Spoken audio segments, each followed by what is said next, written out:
Today marks the third straight day of record high national cases of COVID-19. Just as several states in the Northeast start to breathe a little easier, as states like New York and New Jersey have significantly limited the spread of COVID-19. Now 29 states are seeing their number of cases rise, including California, Texas, Arizona, and Florida. Today, Vice President Pence and the White House Coronavirus Task Force held their first briefing in nearly 2 months. Both the number of cases and deaths have more than doubled during that time. And while there have been numerous stories about the Black community being disproportionately affected, tonight we're going to start with a closer look at the Latino community. According to new analysis in the New York Times today, the virus is spreading at more than double the rate of the rest of the U.S. in counties that are at least a quarter Latino. For many, the combination of a language barrier and what critics say is a lack of forthcoming information is contributing to the spiraling health crisis. Tonight we begin with some of those voices across a divided nation. When it comes to Hispanic health, Latino health, Latinx health, whatever you want to call us, what people are practicing is bad science. They are using their biases, their predisposed beliefs about us to make healthcare decisions that will not only hurt us, but it's going to cost the system more, because bad medicine costs more than good medicine. The health system now still uses one size fits all, and that's not true. The reality is that Hispanics may be found in different states, and in some places we may be 40% of the population, 80%, 12%, doesn't matter. We work in jobs where we're going to be at risk and be at risk of exposure.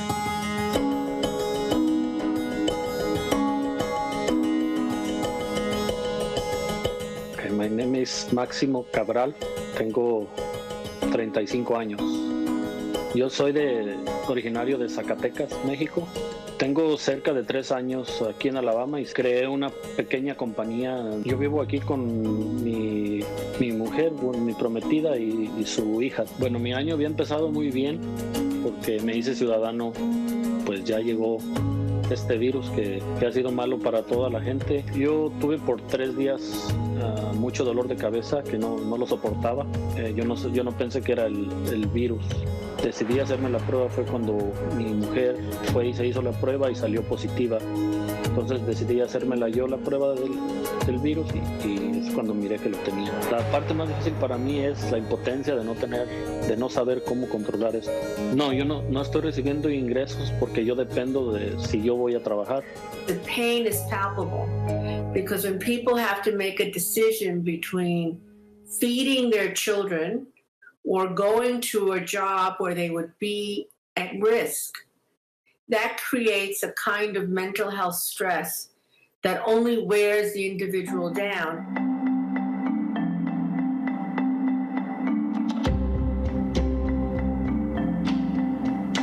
This time is really important to make sure that we're taking care of ourselves and taking care of our mental health. So everyone has different things that help them feel like they're taking a pause. Yeah, I grew up in LA. This is my community. My parents are actually custodians in the LA County area. Communities that we serve, the patients that we serve are really like my family. More than 80% of our population identify as communities of color, and more than 50% of our community is monolingual Spanish speakers.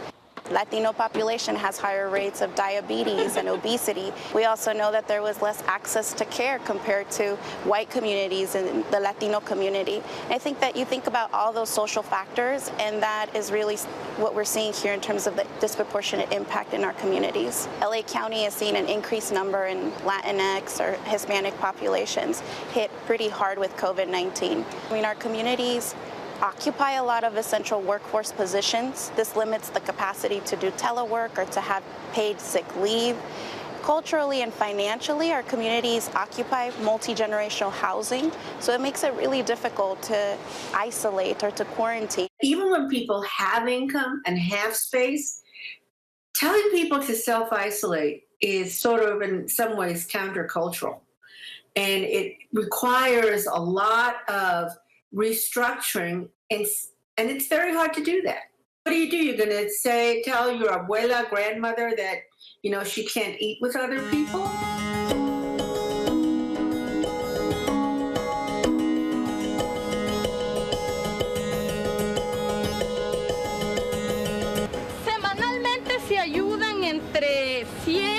120 familias, personas que van al día. Muchas familias han perdido sus trabajos.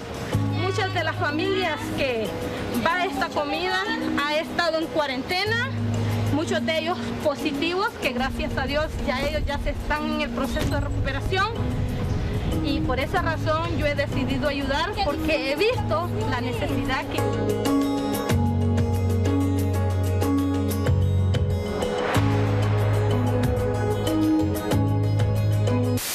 Senator Luz Escamilla just wrapped up the 2020 session here, and now, late last night, we're learning she's diagnosed with COVID-19. Tuesday, I called my doctor because I was now starting to have a difficult breathing, but I wasn't getting the temperature, the high temperatures, those fevers, so I wasn't qualifying for the testing.